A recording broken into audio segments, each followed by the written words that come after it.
आपसे कह रहा था कि पिछले 15 वर्षों में कांग्रेस सरकार ने और 10 वर्षों में केंद्रीय सरकार ने दिल्ली को एक महास्लम बनाया।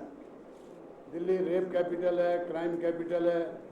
जितने दुनिया भर के देश हैं वो अपनी एडवाइजरी इशू करते हैं कि अगर आप दिल्ली में जाएं तो रात को यहाँ पर सुरक्षा नहीं है, महिलाओं की सुरक्षा नहीं है और दिल्ली के अंदर पानी जो है प्रदूषित हो सकता है। अपने पानी का अलग से प्रबंध करें। यमुना में जा कर के नहाना तो दूर है, कोई वहाँ जा कर के पैर भी उसमें ना रखे, ऐसी एडवाइजरी करते हैं।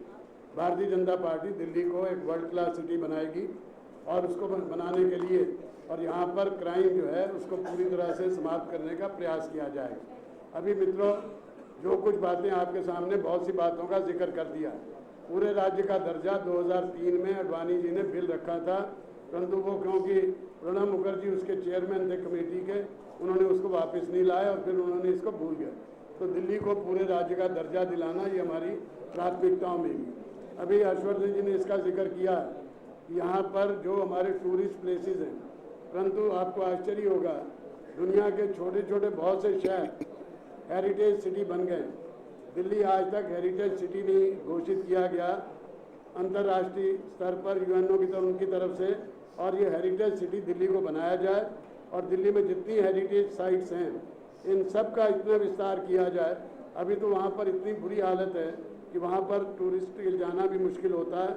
इनको यहाँ पर पूरी तरह से यहाँ इसको किया जाएगा। एक हमने ये भी घोषणा की है कि यहाँ पर जो पेंशन पिछले 15 महीने से पेंशन बिल्कुल बंद की गई है। बुजुर्गों की, अपंगों की, अपनी विधवाओं की, इनकी पेंशन बंद है और ये पेंशन 1000 और 1500 रुपये है। भारतीय जनता पार्टी का ये संकल्प है कि ऐसे सबको, जो बुजुर्ग हैं, जो विधवाएं हैं, जो अपंग हैं, जो उनके सबके लिए 2000 रुपये पेंशन को बढ़ाकर 2000 रुपये कर दिया जाएगा।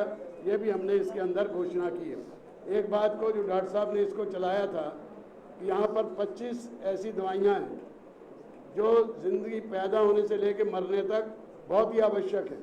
ऐसी सब मेडिसिन 25 की 25 मेडिसिन वो हर दिल्ली निवासी को मुफ्त में मिलेंगी और उसके लिए जो सिस्टम है उसको बनाया जाएगा कि गवर्नमेंट हॉस्पिटल या प्राइवेट हॉस्पिटल या केमिस्ट शॉप कहाँ से उन 25 दवाइयों को वहाँ से उनको लेना है, परंतु वो ज़िंदगी के लिए बहुत ही ज़रूरी है और आम आदमी उसको पर्याप्त नहीं कर सकता।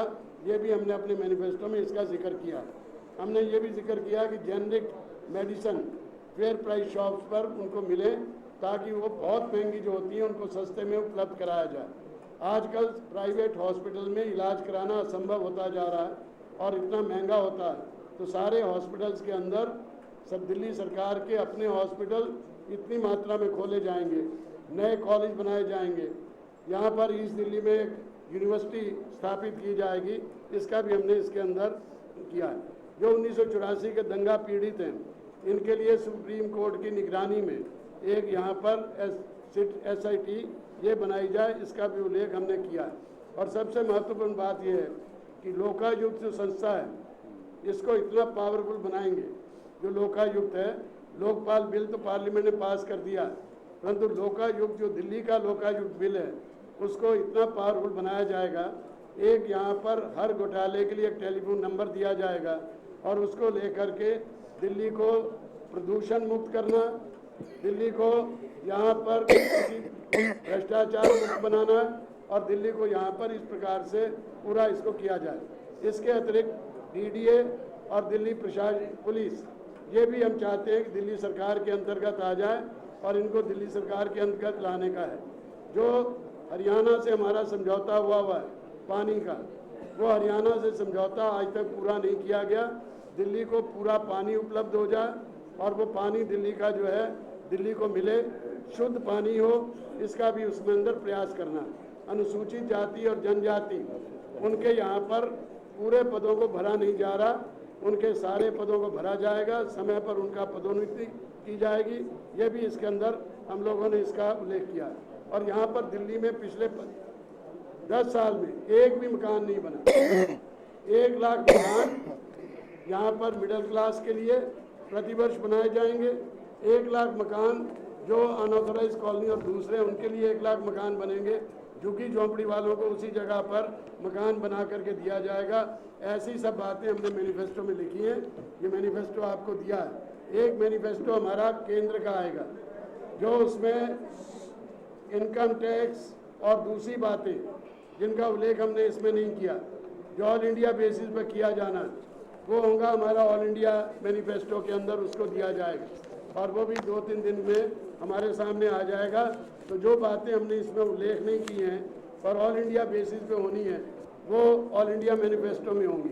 हमारे सातों उम्मीदवार जो इस समय आपके सामने चुनाव लड़ रहे हैं, इन्होंने अपने अपने क्षेत्र का डिटेल में भी, क्योंकि सब बातें इसमें तो हमने जनरलाइज लिखी है, परंतु उनके क्षेत्र की जो समस्याएं हैं उनका मैनिफेस्टो भी उन्होंने अपना तैयार कर लिया।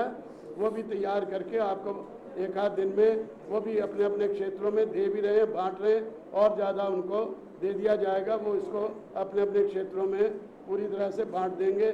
ये उनके, ये मैंने आपको पहले सूचित किया था।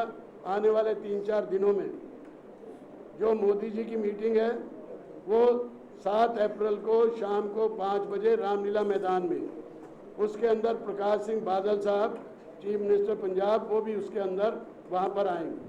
6 तारीख को दिल्ली में अडवाणी जी की एक मीटिंग है और 2 मीटिंगें राजनाथ सिंह जी की हैं। वहाँ पर 2 मीटिंगें राजनाथ सिंह जी करेंगे, 1 मीटिंग अडवाणी जी करेंगे, मोदी जी की एक मीटिंग, उसका मैंने आपको उल्लेख कर दिया। अडवाणी जी की मीटिंग कराड़ी में है, राजनाथ जी की मीटिंग बदरपुर में और उधर दूसरे पश्चिम के अंदर वहाँ पर उस क्षेत्र में है। 5 तारीख को यहाँ पर सुखबीर बादल भी आ रहे हैं और वो सारे उन क्षेत्रों में जा कर के सभाएँ उनकी होंगी, और इस बीच में कुछ और नेता है तो उनका भी करेंगे। परंतु इन आने वाले 3-4-5 दिन के अंदर भारतीय जनता पार्टी बहुत तेज़ी के साथ इस समय डोर टू डोर कैंपेन चल रही है, और वो डोर टू डोर कैंपेन में हमारे परिवार के जो दूसरे लोग हैं, जो भारतीय जनता पार्टी या मोदी जी को प्रधानमंत्री बनाने के लिए बहुत इच्छुक हैं, वो भी उसमें सहयोग दे रहे हैं। और उसके साथ भारतीय जनता पार्टी के सब लोग डोर टू डोर प्रतिदिन 1 तारीख से लेकर 8 तक दिल्ली के हर वोटर से उनका संपर्क हो जाएगा, और बाकी बातें हमने अपने मैनिफेस्टो में लिखी है, वो आपको हमने स्पष्ट कर